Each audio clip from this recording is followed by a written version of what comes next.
Bienvenidos a un programa más de Primer Plano. Y bueno, aquí hemos venido insistiendo en programas anteriores que, a diferencia de lo que ocurre en otras elecciones pasadas, presidenciales, aquí hay una clara confrontación entre el PRI y el PAN, derivada, me parece a mí, ahí empezó, de las elecciones de Coahuila el año pasado. Y a partir de ahí se han venido golpeando, se han venido acusando, metiendo zancadillas, y cada vez este conflicto ha ido escalando en mayor medida. Vino una nueva acusación más fuerte a Ricardo Anaya, pues de triangulación de dineros, de cosas muy extrañas, de enriquecimiento ilícito, pero salió primero en los medios. Asumimos que son filtraciones de información que tiene el gobierno. Pero mientras se mantiene en los medios, bueno, puede tener algún efecto electoral. Inmediatamente los priistas se montan en ello para empezar a golpear a Anaya en los diferentes espacios que tienen. Pero aquí ya intervino la Procuraduría. Y ahí la pregunta que nos hemos hecho siempre es, ¿se puede combatir la corrupción en tiempos electorales, en un proceso electoral? Y yo he dicho siempre que sí, que no deben los tiempos interferir cuando hay combate a la corrupción. Pero yo diría que para no distorsionar el enfoque, el proceso mismo electoral, tiene que ser algo ya muy sustentado. Es decir, si de veras tienes una cosa ya más firme, entonces sí puedes proceder incluso a ordenar una orden de aprehensión o lo que proceda. Pero si nada más estás filtrando, oigan, voy a investigar a esta persona porque ahí hay algo raro, pero no tienes nada sólido todavía, sin embargo lo dices a los medios, ¿para qué? Para buscar un efecto electoral. Entonces ahí claramente hemos visto muchos casos. Y luego pasa la elección, ya golpeaste al candidato que querías golpear desde el gobierno, utilizando los instrumentos del Estado para efectos electorales. Oiga, usted disculpe, no teníamos nada. Sí, pero ya me bajó 10 puntos en las encuestas. Entonces aquí lo que está cuestionado ¿es aplicación de la ley estricta que debe de haber o es un instrumento electoral? Lo cual además no son contradictorias. Podría haber algún caso ahí. Mucha gente piensa que efectivamente hay algo sucio en el asunto de Ricardo Anaya. Pero, por otro lado, bueno, pues entonces investiguen por su lado, confidencialmente, todos los elementos que requieran y cuando tengan algo armado ya nos lo dicen y entonces procede. Pienso, José Antonio, que a pesar de que yo también siempre he estado como tú en contra de que cada vez que se descubre un acto de corrupción, el afectado grita, esto es politización de la justicia, y si seguimos así, pues nunca vamos a llegar al punto en el que se puedan perseguir los delitos. Ahora, desgraciadamente, este es un caso por muchos motivos en donde queda patente y claro el uso político de la justicia en este país. Y queda patente porque, pues seguramente, si Ricardo Anaya cometió algún delito que está por probarse, esto lo tenía que haber sabido desde antes, no es una cosa nueva, estos hechos ya habían ocurrido hace tiempo, entonces la PGR o el PRI gobierno, como le quieren llamar, están usando a la Secretaría de Hacienda y a la Procuraduría General de la República, dos instrumentos políticos en manos de la Presidencia de la República para, pues, tumbar a un candidato. Esa es una parte que creo que no se puede esconder. Y la segunda parte es la efectividad que esta medida pueda tener. Hay personas que piensan, como tú dices, que, bueno, pues ya le tocó la mancha de la corrupción y algo quedará aun cuando lo exoneren, aun cuando no sea exitosa, no haya una orden de aprehensión. Seguramente pase algo muy similar a cuando Fox con Andrés Manuel López Obrador, ¿sí?, que haya dicho, yo lo recuerdo a Fox diciendo, yo quiero que Andrés Manuel esté en la boleta, no quiero que lo saquen de la boleta. Entonces algo quedará, yo no creo que siga el gobierno y pienso que la efectividad, a pesar de mantenerlo, y creo que Anaya ya debería de bajarle al tema, porque esto de estar recordando todo el día que es posible que esté manchado de corrupción, no le hace bien a él también, pero desde luego creo que el gran perdedor aquí es el PRI gobierno, porque esto va a revertírsele tarde o temprano. Yo creo que tenemos dos temas muy graves. Ambos, estoy completamente de acuerdo con ustedes. Creo que hay ciertas cosas que son inevitablemente o que necesariamente se tienen que juzgar en el contexto, y una de ellas es la acción de la PGR resulta cuando menos sospechosa. Además, la filtración, bueno, no filtración, con boletín y todo, dieron a conocer un video y dices, qué interesados están en la rendición de cuentas y en la transparencia, cuando hay 1000 asuntos que no han atendido. Esa es una. La segunda, que me parece todavía más grave, es que empieza a acreditarse que el gobierno utiliza expedientes que de manera absolutamente inadmisible está utilizando. Y yo digo que son tres, María Amparo decía, sí, los impuestos, que me parece increíble que lo usen para presionar a gente que discrepa de ellos o que hace investigaciones académicas o de organismos de la sociedad civil, el tema de la procuración de justicia, también los servicios de inteligencia que se han utilizado en el pasado. Son tres funciones en las que el Estado tiene privilegios que no debe en un momento determinado usar para la vida política. Yo digo que esto, compañeros, es tan monstruoso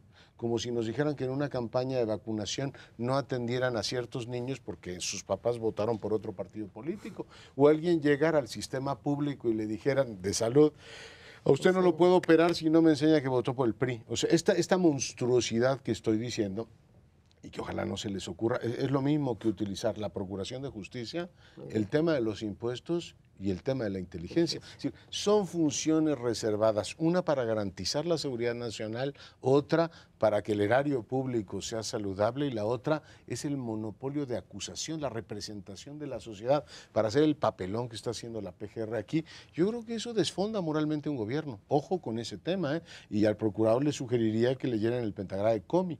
Primero hizo su papelón Comey en los Estados Unidos, el director del FBI, y después Trump le dijo muchas gracias por hacer un papel absolutamente indecoroso en la vida política de los Estados Unidos. Y después por los impactos que hay para uno y otro. Yo creo que a Anaya le ha venido de maravilla la posibilidad de ponerse como una víctima, decir, me persiguen más que a López Obrador. El PAN incluso está sugiriendo que hay un pacto entre ellos. Yo creo que para mí lo único que cabe en este caso es pedirle a la PGR o que haga una acusación formal o se desista, pero claramente está perdiendo en el intento.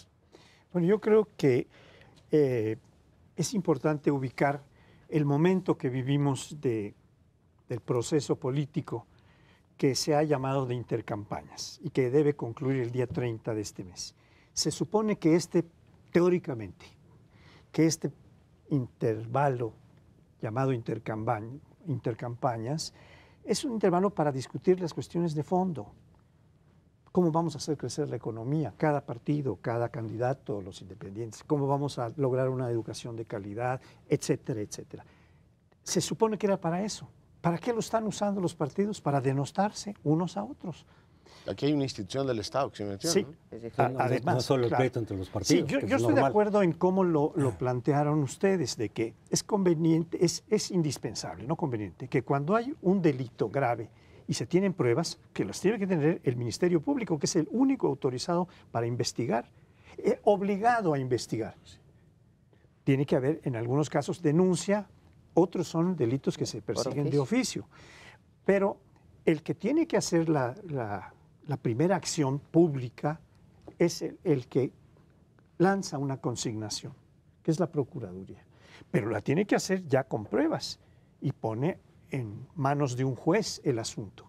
Aquí no ha pasado nada de esto. Lo que pasa es que está haciéndose una serie de imputaciones políticas o que tienen significado político sin ninguna prueba y se están imputando responsabilidades muy graves cada uno de los tres con el otro. Meade está diciéndole a López Obrador, ¿de usted de qué ha vivido los últimos 20 años? Tiene usted que probar fiscal. La transparencia. ¿Cómo que vivió de 50,000 pesos que está recibiendo de salario? Y así, Anaya le dice a Meade, oiga, usted no vio pasar todos los desmanes, las triangulaciones, las que se entregaron. Usted estaba allí nada más como espantapájaros, no podía hacer nada. Y así, y López Obrador está diciéndole, aquí está esto, aquí está esto otro, de cada uno de los otros dos. Yo retomo lo que dices de este video que salió. Ese evidenció a mucha gente, porque mucha gente estaba enfocada en lo sucio de esta operación de Anaya, ¿no? Que creo que mucha gente la ha dado como válida, o probablemente válida. Estaban ahí concentrados en ese punto. Algunos encuestadores me han dicho, sí le estará incrementando los negativos a Anaya, este asunto. Y de repente sale, él va a Anaya, presenta su escrito, digan, pues si tienen algo, díganmelo, y si no, ya párenle. y en la grabación normal la sacan porque dijo una mala palabra alguien ahí. Unos dicen que fue él, Diego. Diego ¿no? dice que fue él, ¿no? Pero el propio Diego dijo que Pero fue él. por un lado, ahí se ve claramente que es el uso electoral, porque ¿qué más da para el caso que se está investigando que alguien diga ahí una palabra altisonante o no? Y sin embargo la dan oficialmente a los medios, pero además hay muchos juristas no que creo dicen... que ni el Vaticano sean tan sensibles. Eso por un lado detona la percepción más clara de decir, están usando electoralmente, más allá de la culpabilidad o inocencia de Anaya, que eso es lo que no se vale estar utilizando la institución de la justicia para efectos electorales. Aunque hay muchos juristas que he leído por ahí que dicen, además sí se incurrió en una violación al Código Penal. Estar grabando a alguien sin su consentimiento y divulgar, sin una orden judicial, etcétera. O sea, el propio procurador actual, el encargado del despacho, estaría quizá incurriendo en algún delito, que por eso muchos ya están pidiendo que lo sustituyan. Pero aquí yo quisiera rápidamente, hay 3 escenarios básicos. Una es, el PRI quiere subir al segundo lugar, por eso está golpeando a Anaya. Anaya se cae y el PRI sube y ocupa el segundo lugar. Eso es lo que está buscando el PRI. Lo veo poco probable. El otro es, el PRI se queda estancado, se victimiza a Anaya, logra, digamos, su lance, el de ayer, el de decir, es que nos están persiguiendo, etcétera, porque sí queremos cumplir la ley y por eso nos tienen miedo. Entonces dispara a Anaya y entonces se vuelve competitivo con López Obrador. Esa es una posibilidad. Y el otro es que logren parar a Anaya, ¿Por qué el PRI estaría haciendo que lo logren bajar, pero que no suba el PRI y que se queden los dos ahí estancados. A lo mejor suben algunos independientes y entonces dejan a López Obrador solito con el terreno despejado. Ese me parece a mí, hoy por hoy, el escenario más probable. Yo creo que dañan a otra cosa, además de tratar de dañarse entre ellos, que es al sistema democrático, ¿sí? Esta idea que han querido, sobre todo, poner los 2 candidatos de oposición, Ricardo Anaya y Andrés Manuel López Obrador, de borrar la percepción de que todos son iguales, ¿sí? Aquí creo que entre los 3 están dañando la democracia. Estamos metidos en prácticas, claro, mucho más inadmisible en el caso del PRI, candidato MID, gobierno de Peña Nieto, que en los otros 2, porque hay una asimetría de poder brutal. Pero no se dan cuenta el daño que están haciendo a la democracia, a las elecciones mismas y a la posibilidad de una convivencia pacífica una vez que pase el 1 de julio, en donde ahora sí que pase lo que pase, tendremos a un Congreso dividido y se tendrán que sentar para que este país siga avanzando. Entonces, creo que no hay una conciencia de esa. Y respecto a esta cuestión que tú dices, creo que hay muchísimos signos, aparte del hecho de haber acusado a Anaya de este lamentabilísimo uso político. Cuando nosotros hemos pedido información sobre Odebrecht y otras cosas, nos dicen que no, porque se viola el debido proceso. ¿Y por qué Y aquí están todo el tiempo interesadísimos en filtrar y infiltrar. ¿Por qué quitaron al fiscal electoral pasado, Pues mismo por lo procurador? mismo. Por eso mismo, Bien. por divulgar Por haber la filtrado, ¿no? Yo quisiera agregar un par de cosas respecto de esta confrontación entre los 3 grandes partidos o candidatos, que está escalando esta conflictiva de denostaciones y no se hace ningún análisis de la programática. Pero lo que destaca mucho es que Anaya fue imputado como fusilero, como que se fusiló la forma de discursos, ¿eh? Sí. ¿Qué discurso? En Estados Unidos. En Estados Unidos. Sí, lo del medio ambiente. Y enseguida respondió que el verdadero fusilador pues es el presidente de la República. Y la escalada consiste en decir, no es el procurador el que está haciendo, es el presidente de la República. Sí. Esa es la escalada que ya llegó en Anaya a imputarle al jefe de Estado y de gobierno la mayor responsabilidad. A mí que se lancen los candidatos y se digan improperios, a mí eso me tiene exactamente igual y así han sido las campañas y así son en casi todo el mundo. El gran asunto es que una institución del Estado esté interfiriendo de una manera, a mi juicio, absolutamente inconveniente en el proceso, pero además va en contra de su propio interés, porque no veo la lógica de subir a Anaya, de decir, a ver, la competencia va a ser entre Anaya y López Obrador. Si esa es la lógica del PRI, la están consiguiendo perfectamente, pero me resulta francamente contraintuitiva. Tal manera que, bueno, ahí creo que independientemente de lo que ocurra en las campañas, perdemos todos. Sí, habrá que ver qué sucede, a ver cómo reacciona el gobierno, pero vamos al siguiente segmento. Oye, nos mocharon como 20, 30... El Partido Revolucionario Institucional cumplió ayer 89 años. Fue fundado con otro nombre, Partido Nacional Revolucionario, desde la cúpula del poder, con una convocatoria del presidente mismo de la República en su último informe, don Plutarco Elías Calles, el 4 de marzo de 1929. El partido fue evolucionando de ser una confederación de partidos locales a convertirse en un partido más nacional con Cárdenas, que le cambia el nombre como Partido de la Revolución Mexicana en 36. Y para 46, no, fue 38, y para 46 le vuelven a cambiar, ya en tiempos de don Miguel Alemán, a Partido Revolucionario Institucional. Han transcurrido casi 9 décadas de esto que estamos conversando hoy. Y el día de ayer, la conmemoración de este aniversario fue muy magra, fue muy reducida. Una pequeña concentración en el atrio del PRI, por decirlo de alguna manera, en el patio que está frente a su edificio. Hubo muy pocos asistentes, pero no solo eso, sino que en muchas partes no hubo celebración alguna. Hubo unas cuantas entidades, entre ellas mi tierra, por lo visto, por lo leído el día de hoy, que sí celebraron con alguna significación el aniversario. ¿Qué está pasando con el PRI? ¿Por qué ha envejecido tanto y por qué está en una senectud ya tan deplorable? Porque hay muchos elementos que van marcando, no solo las encuestas, en donde está en el tercer lugar en la mayor parte de ellas, aunque hoy hay una encuesta del Heraldo, que verdaderamente, como alguien dijera por ahí, está claramente cuchareada. Pero en fin, eso es algo que pongo a la discusión de ustedes. ¿Qué pasa con el PRI en estos casi 90 años que ha cumplido? Pues no tienen mucho que festejar. Yo entiendo que no haya sido un momento glorioso como lo han querido hacer en otros años. Revisaba hoy las encuestas de aprobación presidencial desde Salinas para acá. En febrero del 6º año de gobierno de cada uno, Salinas tenía, fíjate, en febrero todavía tenía 70% de aprobación, y el que más bajo, el que más cerca ha estado de Enrique Peña Nieto fue Zedillo, en un momento particularmente difícil, también en febrero, en donde tenía de aprobación 36%. Pero en 95. En 95, sí, en su 6º año sí. No. En su primero. Al principio sí, fue muy impopular, pero sí, luego remontó.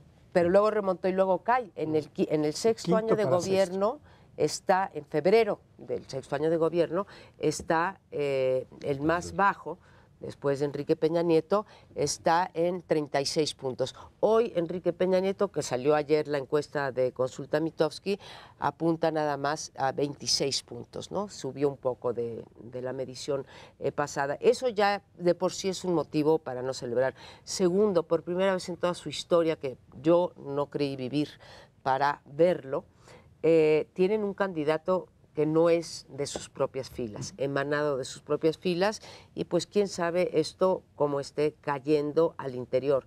3, es la época, es el año pasado, en el que menor número de gubernaturas están en manos del PRI. Hoy gobierna menos población y tiene menos puestos en la estructura territorial que nunca antes. Y así podría seguir con cifras que te hablan de cómo ha ido declinando el PRI y sus perspectivas. Finalmente, pues, está en el último lugar de acuerdo, pues, a la gran mayoría de las encuestas, y muy por debajo este candidato elegido por el Consejo Nacional del PRI. Coincido absolutamente con todo lo que dijiste. Digo yo que el gran asunto de un cumpleaños, pues no solamente es pedir un pastel y decir qué viejo estoy, ¿no? Ya casi voy a cumplir 90, sino si consigues filtrar, o no filtrar, plantearle a la opinión pública un nuevo tema de conversación nacional. Estoy aquí con cerca de 90 años y heme aquí con ganas de hacer esto y esto.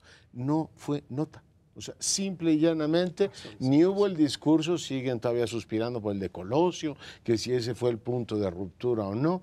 Ya es sintomático que empieces a recordar lo de los 90 en pleno 2018, y no hubo nada de eso. Es decir, fue pues una celebración como ir a ver a, pues, tu tía y decir, cumples años hoy, qué bonito, qué maravilla y todo lo demás. Por tanto, sí creo que perdieron una buena oportunidad de situar un mensaje diferente. Y bueno, además de lo que decía María Amparo, pues sí, hay un PRI que no se siente cómodo, porque finalmente en los temas de gobierno que más se adhirieron al PAN, cuando el PAN gobernó este país, de política exterior, nosotros la dominamos, pues ahora tienen un frente externo espantoso. Política de seguridad, nosotros sí sabemos cómo hacerlo. Y aquí el resultado y el orden general, la gobernabilidad misma del país hoy está ampliamente cuestionada. Por tanto, con mucha celebración no había que plantear. Sin embargo, insisto, yo me imaginaba que Mid iba a aprovechar ese cumpleaños como para meter un nuevo tema en la conversación nacional y seguimos con Anaya, con el Telecán y con los problemas. Pasó desapercibido por los otros aspectos que hay en el propio proceso electoral. De las muchas cosas que dijo Mid, nada relevante, pero una en la que me fijé fue, ya aprendimos, ya nos dimos cuenta de lo que hicimos mal, ya podemos corregir. Eso es exactamente lo que dijeron hace 6 años. Ya somos el nuevo PRI, aprendimos la lección del 2000, venimos ahora con otra mentalidad. Entonces, vuelve a decir lo mismo después de lo que hemos visto estos sexenios. Oye, ¿sabes quién te va a creer? Nadie, absolutamente. Yo creo que el PRI está pasando por su momento más difícil. A reserva de lo que pasa en las encuestas, ya vinculándolo con el segmento anterior, si le sale bien la jugada contra Anaya y logran el segundo lugar, etcétera, quién sabe qué pase. Pero hoy por hoy se ve la cosa muy difícil. Si no logran remontar el tercer lugar se desploma. No solo sostiene la situación que tiene, ya cuando queda claro que no vas a superar el tercer lugar, te desplomas. En los promedios de encuestas, las encuestas hay que leerlas en promedio. Una solita aislada no te dice nada, te puede confundir mucho. Pero en promedio algo dicen. En las encuestas para las gubernaturas que van a estar en juego, en ninguna está de puntero el PRI. Se las están disputando entre Morena o el Frente. Podría, en el peor de los escenarios, que el PRI no ganara ninguna de las que están. O sea que podría ser un desplome brutal lo que está en juego. Y eso a lo mejor nos explica los coletazos que está dando a través de la Procuraduría, a través de Hacienda, porque están viendo que el panorama está realmente complicado para el propio partido. Creo que está bien planteado, como lo dices, José Antonio. Esta decrepitud no es una decrepitud cronológica como podemos tener los viejitos, sino que es una decrepitud política. No está teniendo capacidad para plantear la agenda de discusión, no está teniendo la mayor parte de las gubernaturas que llegó a tener. Después de haber perdido la presidencia, tenía 20, 21 gubernaturas. Hoy tiene 12. El Frente, los gobernadores del Frente, PAN y PRD juntos, tienen 16. Esto es en función de los puestos. Sí. Un partido político se debe medir por sus posiciones de poder, por su fuerza, por su capacidad política para estar estableciendo la agenda, y esto definitivamente no lo tiene. Y además hay otra cosa. Mid dice, yo no soy político, digo, no, yo no soy priista, soy hijo de priista. Bueno, ya hay una como vergüenza generalizada entre muchos priistas que están diciendo, bueno, no nos atrevemos ni siquiera a tener un candidato nuestro. Ahí está fuerte el desprestigio que ha corrido a estos niveles. Dices que no puede, y también José Antonio, pues no pueden o no han sido exitosos en fijar el debate público, cosa que está muy complicado para el PRI o para su candidato, porque si tomas los 3 problemas que más nos preocupan a la ciudadanía, que son la inseguridad, la corrupción y la pobreza e inequidad, pues resulta que en los 3 o estamos igual, en el caso, dicen algunos, de la pobreza, o estamos peor que cuando recibieron el gobierno. Y me hace pensar este regreso del PRI fallido, cómo se diferencia de los partidos comunistas, como se decía en nuestra época, detrás de la cortina de hierro, que salieron los partidos del poder, pero luego regresaron y se volvieron a enquistar. El PRI no tuvo esa capacidad, tuvo ahora, en el 2012, el regreso, mucha gente pensó, ahora viene, como dijo Gurría en aquel momento, vienen los primeros 30 años, este es el primero de los 30 que vienen, y pues esa oportunidad la dejaron pasar cuando en algunos de nosotros habían levantado expectativas con las reformas electorales y el pacto por México. De verdad, habían dicho, se van a quedar 70 años más. ¿Quién va a ser el encargado que no se queden? Ellos mismos. Lo cual no deja de ser, sí, profundamente paradójico. Pero retomo lo que decía Crespo, que creo que es algo que deberían empezar a pensar. O sea, no hay ninguna garantía de mantenerte en el 18, 19, 20%. Tienden a coincidir más o menos aprobación presidencial preferencial con intención de voto por MIT. O sea, ¿qué ocurre si te vas a tercer lugar?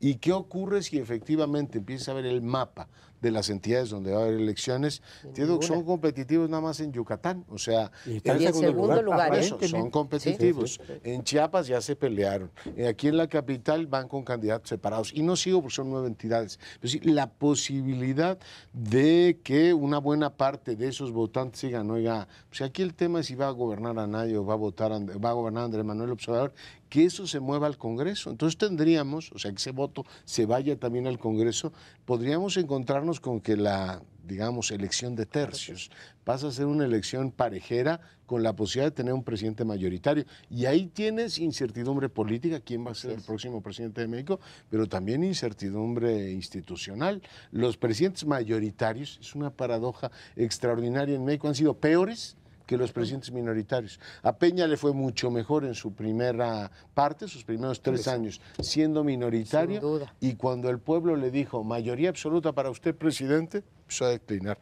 Por tanto, podríamos encontrarnos con el desplome del PRI, que es un tema que hay que analizar más adelante, con un Andrés Manuel o con una Anaya, o sea, si efectivamente las cosas transcurrieran por ahí, hasta mayoritarios, lo cual sería toda una novedad, ¿eh? Y también, si cae en tercer lugar su candidato, puede ocurrir algo parecido a lo que sucedió en el 2006, que es el candidato, porque el PRI puede mantener todavía en el Congreso una votación incluso superior, pero el fenómeno que sí se puede dar es, si se cae su candidato al tercer lugar, se empiezan a ir muchos. ¿En el Congreso? El voto, pero muchos se pueden ir también ya de plano, ya está ocurriendo el fenómeno, pero se puede intensificar y se puede acelerar este fenómeno. Es decir, nuestro partido ya se vino hasta el tercer lugar, ya perdimos toda posibilidad de ganar.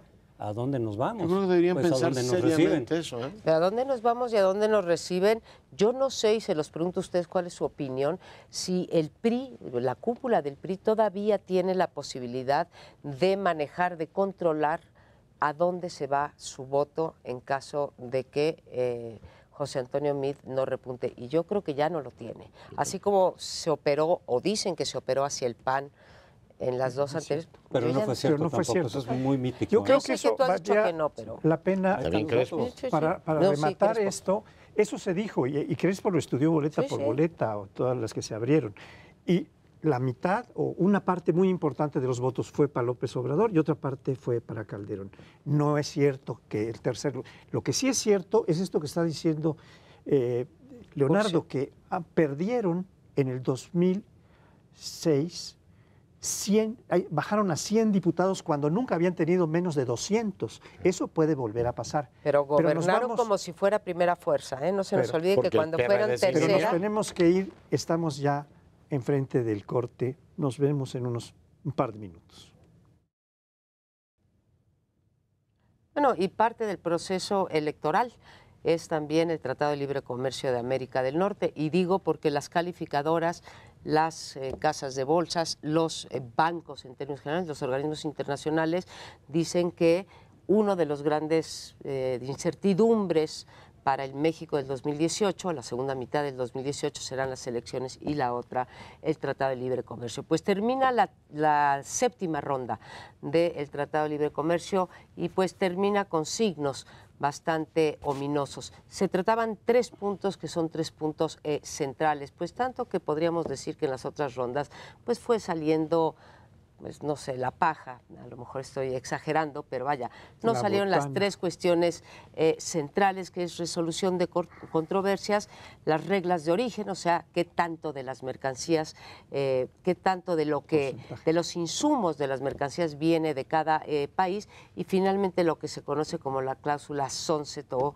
la cláusula del ocaso, cada vez cuando va terminando a los 5 años, se revisa si se quiere seguir, ¿no? Como cuando uno le echa moneditas a los parquímetros y refrenda que quiere estar en ese lugar. Y se hace además en un momento no solamente particularmente difícil por el proceso electoral de México, sino también porque el presidente Trump acaba de anunciar algo que pues ha causado una gran preocupación a nivel mundial, que quizá eso lo podamos usar a nuestro favor, que es un exceso de proteccionismo poniéndole aranceles al aluminio y al acero, ante lo cual han pues respondido de manera muy fuerte la Unión Europea, China, América Latina, etcétera. Ese es el contexto y creo que pues vemos más que signos ominosos sobre la permanencia del Tratado de Libre Comercio. Yo creo que donde dejaste el tema, que es esta intervención de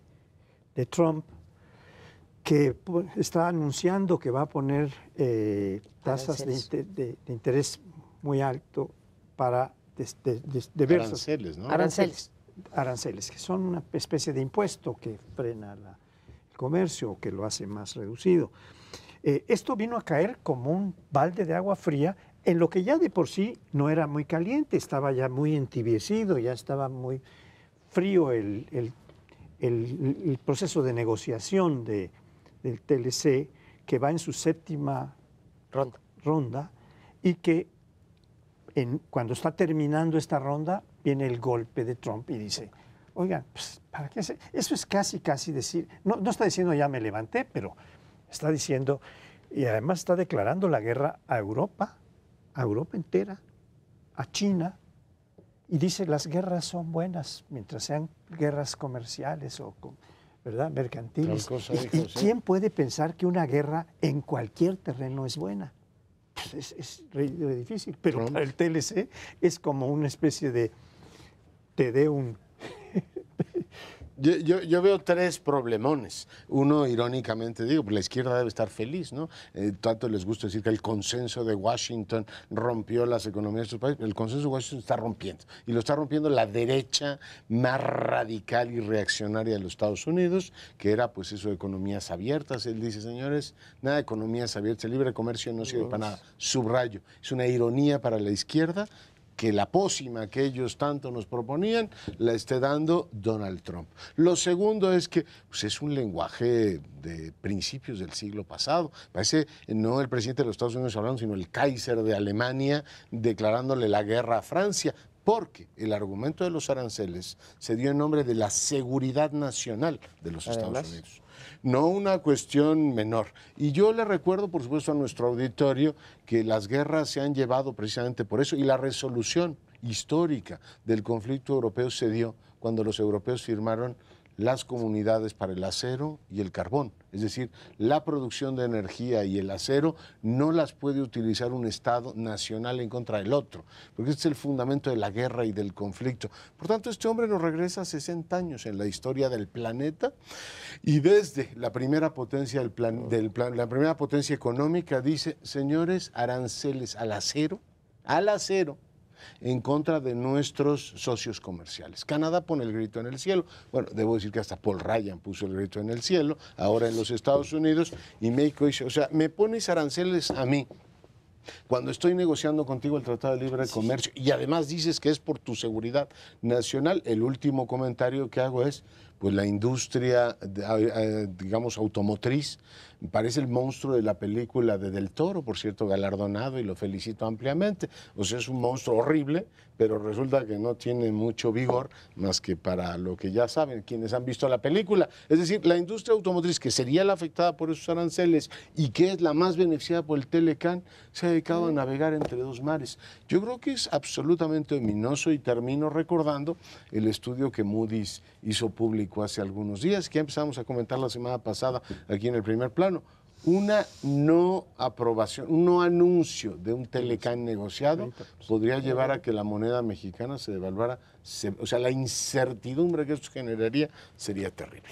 Aquí en México hemos tenido señales encontradas, disímbolas, porque hace unas semanas se empezó a manejar la especie, incluso se anunció oficialmente, de una reunión, una nueva reunión de Peña con Trump, ¿no? Y todo el mundo decía, bueno, ¿para qué? Seguro, la especulación tendría que decir, seguro que tiene que ver con que ya lograron quizá informalmente algo benéfico para México, que se podría hacer con el Tratado de Libre Comercio, que creen sí va a haber en estos términos, etcétera, para anunciarlo y ayudar justamente a la campaña priista. Un anuncio de estos podría o se esperaría que pudiera levantar un poco la candidatura del PRI.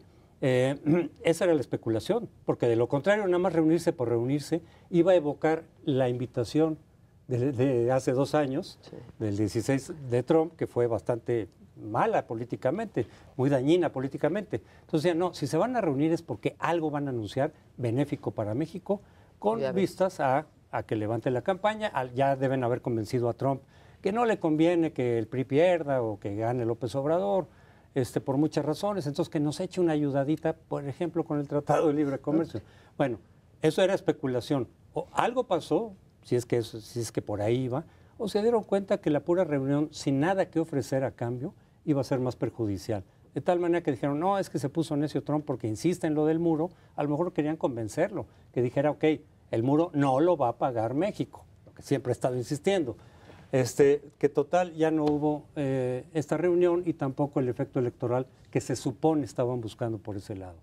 A ver, creo que es muy bien, Leonardo, en recordarnos esto de que usó el argumento de seguridad nacional, lo cual habla de la peligrosidad en este caso, de Trump. Cuando los gobernantes en su discurso interno o en su política exterior empiezan a esgrimir el argumento de la seguridad nacional, no puedo más que pensar en ese otro que es su hermano gemelo, que es la razón de Estado, ¿sí? Y cuando entramos en estos terrenos de seguridad nacional o razón de Estado, ya entramos pues a un campo de la irracionalidad en donde prácticamente todo se vale para justificar las medidas que ya tienes además pues pretomadas. Nadie nos podemos llamar a la sorpresa del tipo de medidas que está implementando Trump, porque creo que fueron anunciadas. Tuvimos largos meses de campaña en Estados Unidos para saber qué tipo de persona era Trump y bueno, hoy en día lo estamos constatando. Es un hombre que es capaz no solamente de hacer fake news, aunque la señalen los otros, sino de esgrimir constantemente, en vez de un argumento, un debate democrático, una razón de Estado. Y quisiera agregar, No, por favor. quiso ligar el tema de no quiso, lo hizo, el tema de retirar los aranceles a cambio de que le den un Telecán como él quiere. O sea, la verdad es que el tipo, es astuto, es tosudo y es todo lo que quiera, pero claramente te está diciendo, me ayudas a pagar el muro si no vengas, ¿no? Eso fue, creo, lo que dijo a Peña Nieto. Y lo otro es, si quieres el Telecán como Dios manda, o sea, como yo mando, más bien, no como Dios manda, te quito los aranceles y ahí voy negociando, ¿no? El toma y daca, nunca mejor dicho. Parece un individuo preocupante y yo digo que a quienes nos ha tocado ver efectivamente este cambio en la historia, pues deberíamos constatar que es un presidente belicista, es un presidente que está pidiendo una ampliación de las capacidades nucleares de los Estados Unidos, que habla de las guerras con un desparpajo tremendo. Y para todos aquellos que se creen estadistas porque ven una película de Churchill, ven que está ahora de moda, ¿no? Entonces ven a Churchill y dicen, ya aprendí lo que es la razón de Estado, que vean al personaje que tenemos en Washington, en la Casa Blanca, hablando ni más ni menos de poner aranceles al acero, como si México fuera un rival a vencer. Y uno dice, mejor leamos historia porque puede ser muy útil en los próximos días, ¿eh? Yo no sé si es posible anunciar o si tiene sentido ya una octava ronda de negociaciones. Después de este ramalazo brutal. Knockout. Pues ya se acabó todo. Si está acabándose incluso una enorme cantidad de elementos de comercio entre Europa y Estados Unidos. Los automóviles europeos van a tener que pagar su porcentaje. Entonces los europeos contestaron y los americanos van a pagarlo aquí. O sea, ya empezó esta declaración de guerra, ya están tomando Polonia, como lo hicieron los nazis. Estamos en esa guerra y China no ha sido todavía tan agresivo. Fue más agresiva Europa en su respuesta. Pero yo creo que eso borra el interés sobre el Telecán. China dirá, seamos serios, caballeros, sí, vamos a hacer comercio.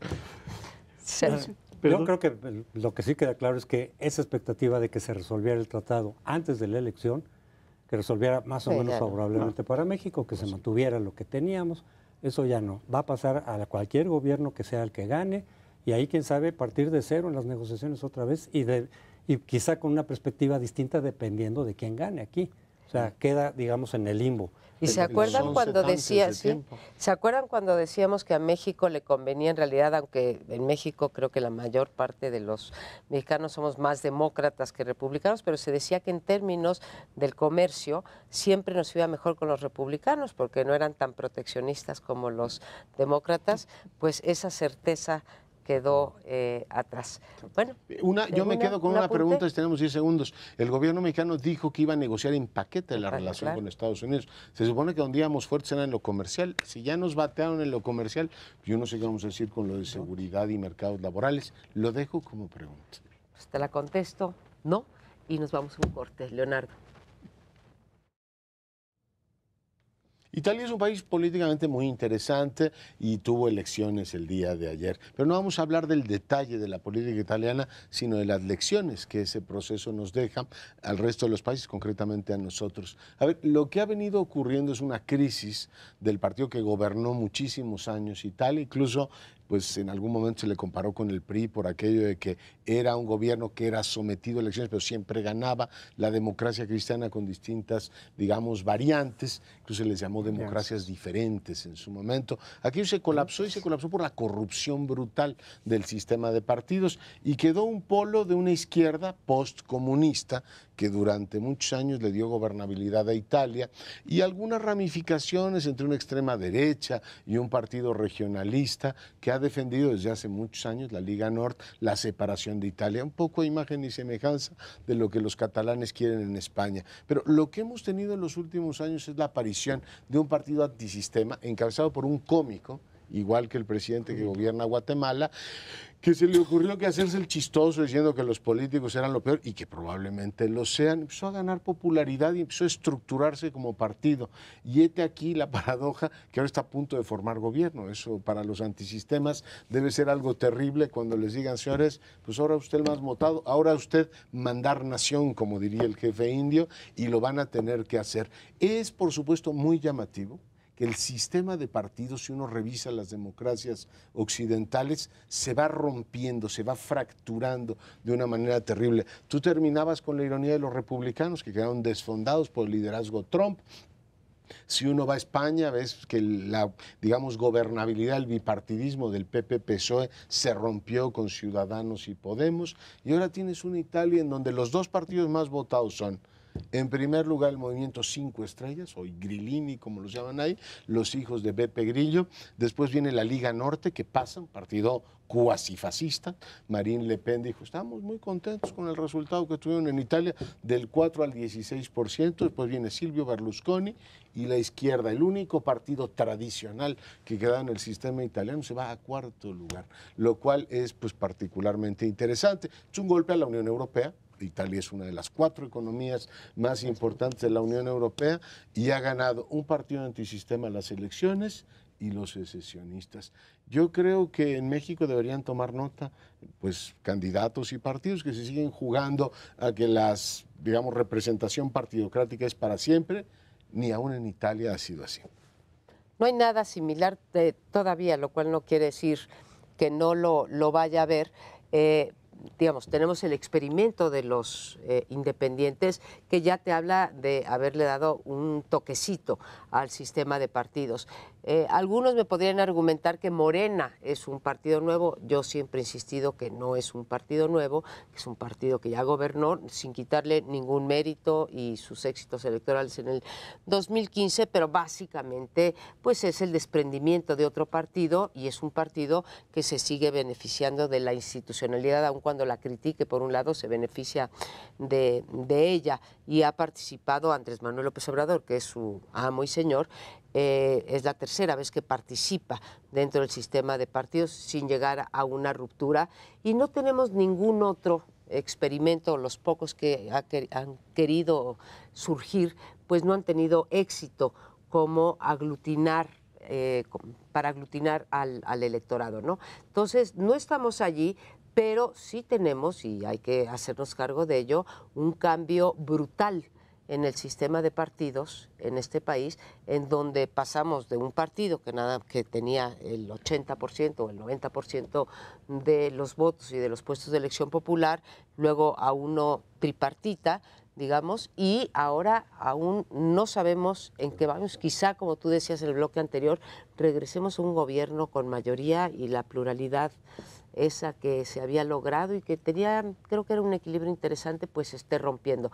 Ahora, ¿de qué depende esta parte de un movimiento social en este caso, no uno que yo favoreciera. 5 estrellas me parece una cosa realmente pues aberrante dentro de la representación política, ¿no? Y cerraría diciendo, a lo mejor no hay cosa peor o hay algo peor que un político, que es un político no profesional, ¿no? Bueno, yo creo que lo que estamos viendo que ocurre en Italia es algo que está ocurriendo en muchas partes del mundo. Los sistemas de partidos han borrado las fronteras, sobre todo en el terreno ideológico, muy claramente, han incrementado el pragmatismo y se han unido fuerzas que se consideraban totalmente antitéticas, que se colocaban en los extremos, ahora están reunidas.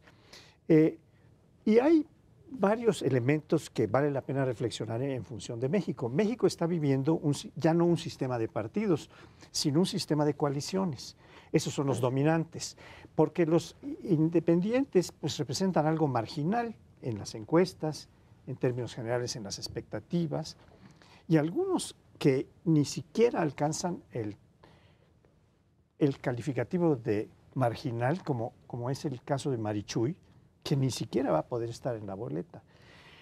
Porque las tres coaliciones que tienen 3 partidos cada una, se reproducen como en Italia hay varias coaliciones, claro, de extrema derecha con otros partidos. Como aquí estamos viendo que Morena se ha adherido o se ha coaligado con el PES, que es un partido de derecha, conservador, de corte religioso, en un Estado laico. Entonces estamos viendo cosas verdaderamente grotescas, ¿no? Y esto de tener lo que traigo a colación es un poco, acaba de nombrar López Obrador un consejo de vigilancia electoral que está compuesto por 5 personas, 3 de ellas son expanistas, pero desde hace muy poco tiempo atrás está este senador ultraconservador de Guanajuato, también de apellido Martínez, está Germán Martínez y está Gabriela Cuevas, son 3 panistas, y está Jaime Cárdenas. Expriista. Expriista. Jaime Cárdenas y está, ¿cómo se llama? El que es el representante. Duarte, ¿no? Duarte. Sí. Son 2 morenistas contra 3 expanistas. Y yo no sé qué posición va a tomar. Contra todos juntos. Sí, y están todos morenistas. Están todos unidos. Sí, y uno de ellos, por lo menos, Germán Martínez, ya lo hemos dicho, involucrado en lo que desde el punto de vista del PRD fue un fraude, irregularidades, parcialidad de las autoridades electorales en el 2006. Pero ahora, pues, entonces que jueguen de mi lado, ¿no? Yo creo que en lo de los partidos hay esto. Tú decías, Morena en realidad no es un partido nuevo porque pues, se rompió el PRD a su vez del PRI, pero hay una especie de magia en el colectivo, ¿no? En la imaginación colectiva, que es cuando cambias de siglas es como si hubiera una purificación, como si pasaras de nuevo, del borrón y cuenta nueva. Y eso lo decía muchas veces Carlos Castillo Peraza, cuando veía que muchos priistas, incluso con colas que pisar, se pasaban al PRD y quedaban automáticamente purificados. Es decir, el PRD surge del PRI, pero de pronto nació con un aura de frescura, ¿no? De progresismo, etcétera. Decir, oye, pero la mayoría ahí son de los priistas, de los viejos priistas. Algunos con un expediente limpio y otros no tanto. Bueno, pues con Morena pasó lo mismo respecto al PRD. Una vez que el PRD con el tiempo ya también empezó a entrar en dimes y diretes y cosas cuestionables, ya no, pero Morena es nuevo, nunca ha gobernado, entonces es como empezar de nada, ¿no? De la nada. Aunque todos sus miembros, o casi todos, por lo menos de los más visibles, pues vienen de otros partidos y no siempre con trayectorias muy limpias.